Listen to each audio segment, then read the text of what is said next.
I totally understand. I understand that. I think you might be throwing out the baby with the bathwater. Because, for example, I mean, I'm going to take it to an extreme, but should a dentist stop offering dentistry because they aren't self-realized? It's not different.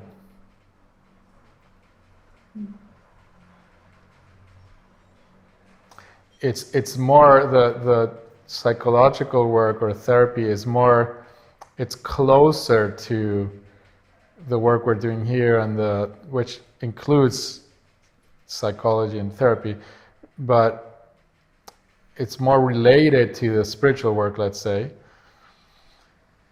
But it's still something that can be done to a very deep, valuable degree without the practitioner being self-realized.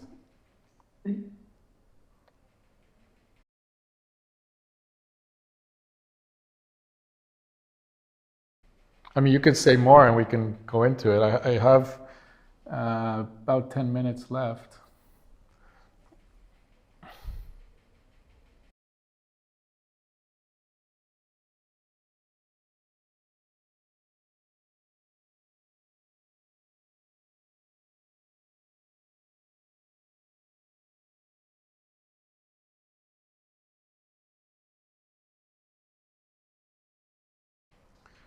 Well, it's different if one thing is if you lose interest and kind of a love for it, and another is you judge it because you compare it to this work or more spiritual work.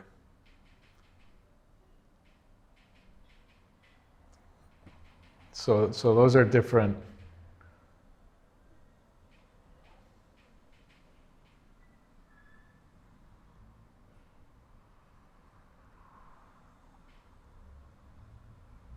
And if you do have an interest and a certain kind of love and passion for that work, doing this work will just constantly be making you a deeper practitioner.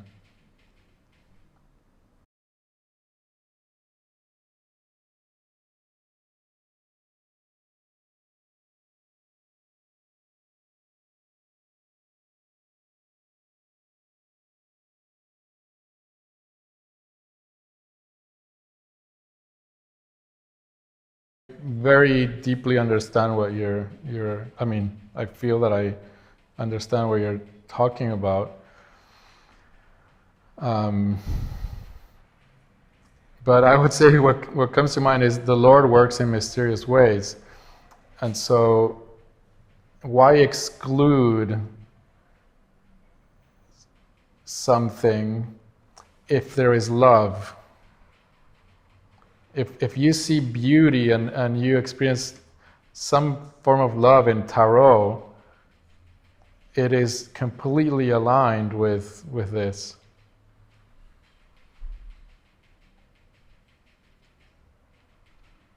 And this work will just make you a deeper tarot reader.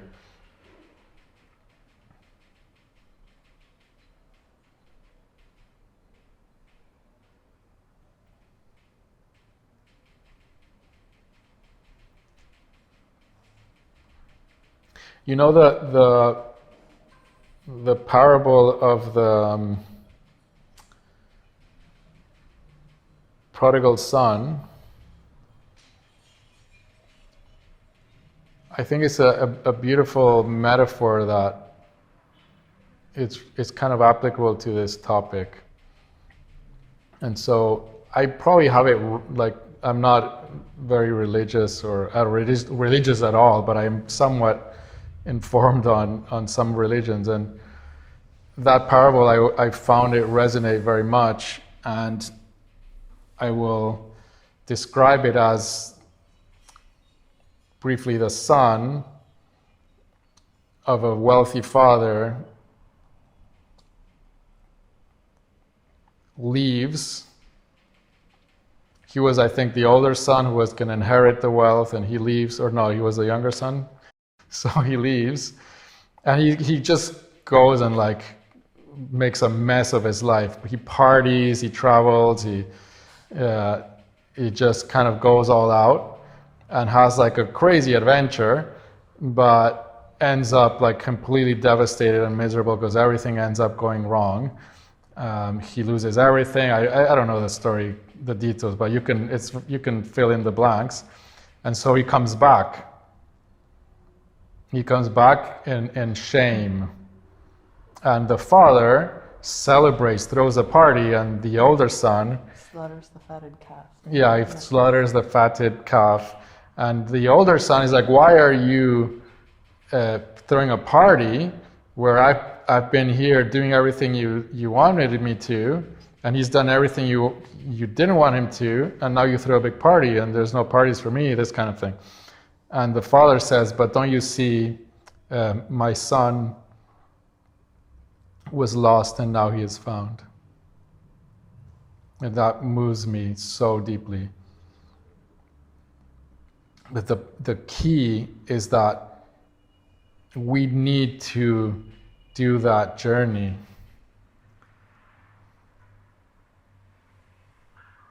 There is so much, in a sense, we are here for that journey.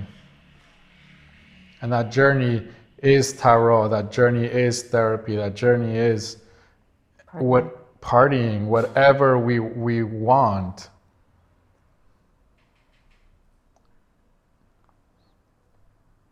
And so tarot is not unspiritual. Therapy is not unspiritual. Partying is not unspiritual. Stupid Hollywood movies are not unspiritual. There is no holiness more somewhere than other things. More sacredness.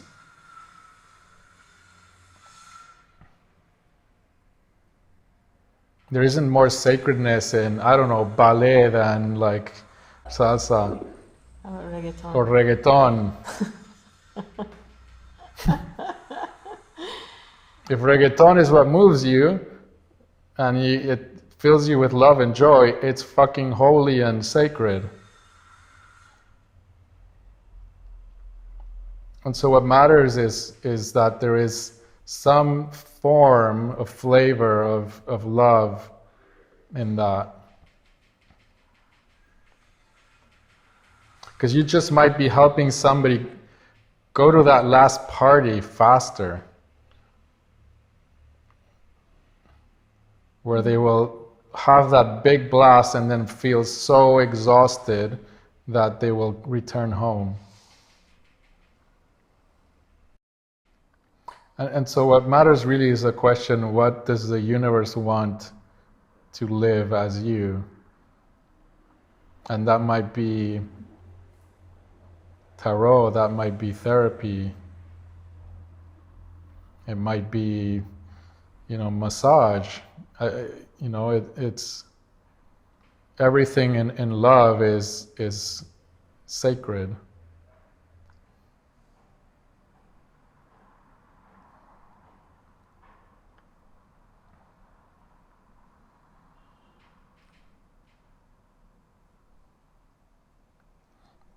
Because even the more you see through the narrative and the story and the illusion of self, the more the work you do, when you speak to somebody who's totally in that illusion, you can guide them more deeply out of it. But you have to speak in the language of the illusion for that to be heard.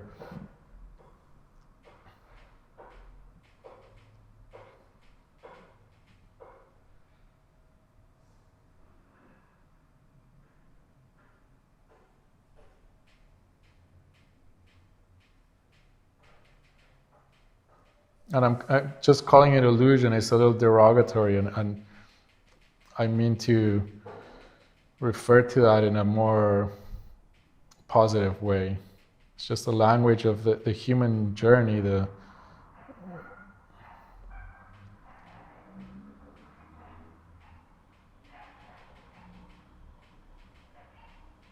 And I speak a lot about that with people when they're going through something, and I can get completely immersed into the work of the personal.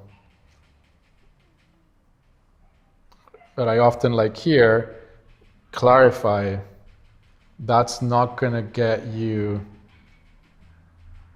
to that deepest possibility.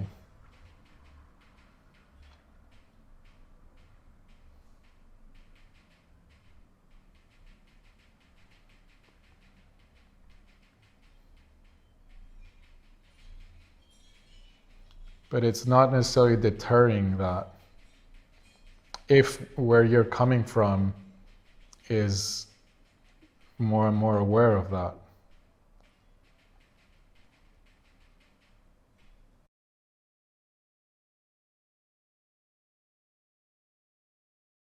Yeah, because then you project onto this work a kind of perfection that work doesn't have, and it's a judgment. It's you kind of condemn therapy to just not be good enough for it to be practiced.